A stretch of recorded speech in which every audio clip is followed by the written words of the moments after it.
The hair turns white as the year turns black. Oh, the rain is falling. The hair turns white as the year turns black.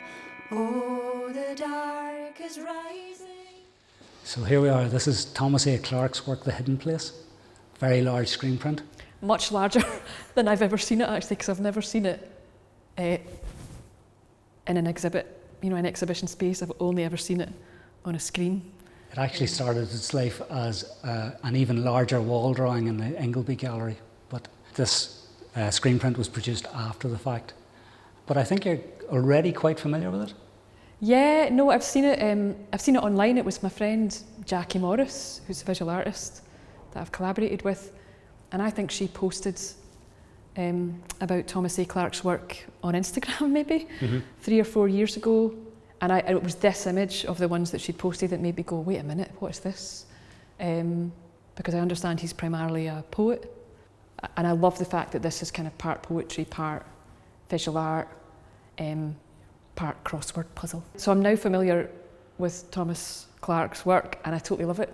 So there's something really great about it just being a bit of a messy junction of different kind of art forms. For something that's had a lot of the detail removed, it's actually a very multi-layered work, I think. Yeah, there's an awful lot to it, and actually you can go back to it again. I mean, there's so much to say about it. You've got this map, and all the familiar marker points are stripped away from it. There's no rivers, there's no roads, there's no topographic markings, there's no cities and towns as we understand them. But of course, there's a whole map full of place-based names, and it's weirdly disorientating. It is. To not have those kind of familiar anchors, but also weirdly compelling, because I've just got a tremendous geekish urge to know what all the place names actually are, and it's not that easy to find all of that out, which is maybe part of the charm. I think it's like a giant conundrum in a lot of ways, and it does ask us a lot of questions about where names come from and why and when and at what point in history. Yeah, totally, and a real mix of stuff, I think, because some of the place names you're getting a sense of just orientation and location. They're quite descriptive, there's this field by the sea, it's literally by the sea. So there's some literal kind of marker names. There's some great conundrums in there. Do you have any favourites? Oh, there's a few. There's one or two that I'm familiar with, that the burn of sorrow, the burn of care. I mean, the ones that really leap out in an emotional sense are the ones that have something's going on, So this one I know, the burn of sorrow, the burn of care, which is at Dollar Glen. There's a big story attached to that. But there's others where it just makes me go, what on earth happened there? Yeah. The field of smoke. I mean, surely that's something to do with the clearances up there, because it's, there's dark history up here. The field of Sion out in Ardnamurchan.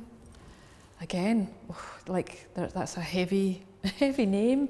And there's a few like that, the Place of the Dead, the Glen of Terror, the Well of the Dead, the Ridge of Tears. So those ones are doing a lot of heavy lifting, they're kind of, they're a trace of something awful that has happened. But there's others that are just quite beautiful and cute.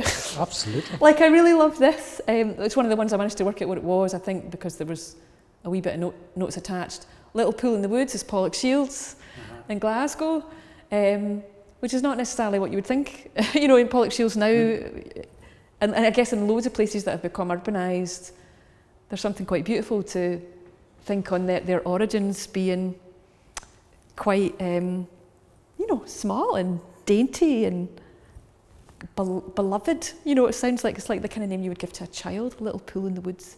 I think even 100 years ago the cities were much smaller, so those rural areas were within reach. People would go and picnic there. Exactly. And that kind of happy connotation is reflected in the language and in the names. I've enjoyed geeking out on, I felt a small sense of victory whenever I've actually been able to identify what a poetic name is. Once you do know those kind of prefixes, Dunbar, Dundee, it makes it easier to figure out, you know, all the abers and the invers are giving you clue to like river places.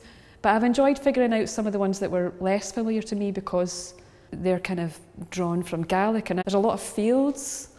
Field of Storms, I think, is Achna Sheen. Field by the Sea is Achna Mara. And there's one here which I've forgotten. It's a wee tiny place near Kilclone in Ardnamurchan. Field of Sion. And actually, even between the three of those fields, once you've got that Ach or Achna, you know, you've got Field of Storms that's giving you a clue to like the weather and what it's like to inhabit that place. You've got Field by the Sea that's locating you, you know exactly where it is. And then you've got Field of Sion, which is something altogether darker and much more to do with cultural memory, isn't it? Absolutely. Some of them are so bucolic, like the Bog Mytle Grove. Yeah, it's such a lovely, almost a visual image. And then you've got the Glen of Terror. Yeah, totally. Although what's interesting about something like the Bog Mytle Grove, there's a few others, I'm trying to think where they are. Glen of the Herbs, for example, down here, is that would have been useful knowledge, like to know where the Bog Mytle Grove was and where the herbs grew would have been like the opposite of romantic. It would have been actually kind of like survival-based information. So that's really interesting because I don't think many of us have that kind of relationship to place now. No. Where you literally need to know what grows there and what you can harvest and forage and all the rest of it. So there's a lot of clues there, I think, for like how people have managed to stay alive. And how they navigated the landscape as well. Yeah. I've got a song that I wrote with my friend and bandmate Julie Fowlis, somewhere around about here, without all the anchors, I'm not quite sure, in Perthshire. We have a song called Snow Hare that we wrote about the mountain hare, and it's for a project we're both involved in called Spell Songs. Oh, the dark is rising, by the loch of the birds he hunkers down in the heather. He waits for the veil of snow to come and cover him. Oh. So the Snow Hare is inspired by the Lost Words that Robert Macfarlane and Jackie Morris made together, and it's located very specifically. Julie remembered that the last time she'd seen a snow hare was in Perthshire at Ben Goulibin, which at its root means the hill of the Curlew. And then when we got the maps out to write the song, we were able to identify other places in that area. Well, Julie was able, because she is bilingual, to point to other places that give you clues. So there's Loch Nanyane, which is the Loch of the Birds, and Carnagal, which is Cairn of the Goose. So we've incorporated those names into the song. So it's something that's a massive source of inspiration for me as a writer and musician. In your own work, you bring in place and a sense of place and the people and place, and I think that's quite common in folk music. Could you tell us maybe about your own motivations and practices? Sure. I mean, I think it is quite common in folk music, apart from anything else, because so many of the folk songs and folk tunes are of place and tell you a lot about place. Like there's clues in songs to many of these places in Scots and Gaelic and Old Norn. I live in the village of Pathhead, Midlothian, and parallel to that there's an old road called the Salters Road that runs towards Preston Pans, somewhere here on the East Lothian coast. Preston Pans, so called because of the salt pans, and the Salters Road, so called because that's one of the routes that the salt would have taken into Midlothian. It was run by the monks, so the monks at New Battle near Dalkeith were in charge of all the salt trading routes right the way into central Scotland. So I'm really fascinated in what these names have to tell us about how things have changed over time, and places that were important in one era become banal and mundane places in another era. And there's a lot of clues to that in this, I think. Down Salters Road to Falladam and all the way home, 4 miles and miles and miles she roamed, down Whippy Law and Windy Mains and all the way home. One of the telling things is that a lot of these poetic names for place have come from Gaelic, and not just in the north and west, but right into the centre and far south. So you're getting some clues there to the languages that people have spoken, the people that have lived there.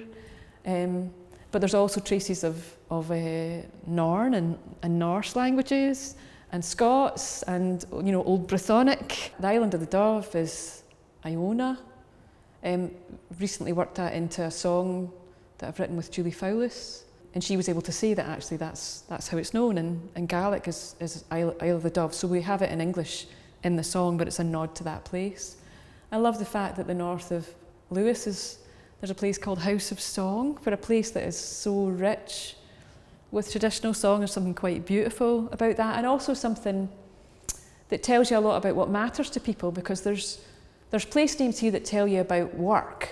There's place names that relate to cattle and to fish and to herbs and to things that would have been like essential sustenance. You would have needed to know where the good grazing was and where various things would grow well. But the House of Song is speaking to some other kind of need. It's more about community and it is conviviality and culture. So I find that really interesting as well. Karine, thank you so much for coming in and talking to us about this. It's been a pleasure and a privilege to talk to you about language and art and poetry and song. It's been a total delight actually to do it, and what a great way to have a conversation. Indeed. I think we should recommend that to people. Just come and visit the space with somebody you don't know, and you'll learn an awful lot about each other just through one image. Thanks.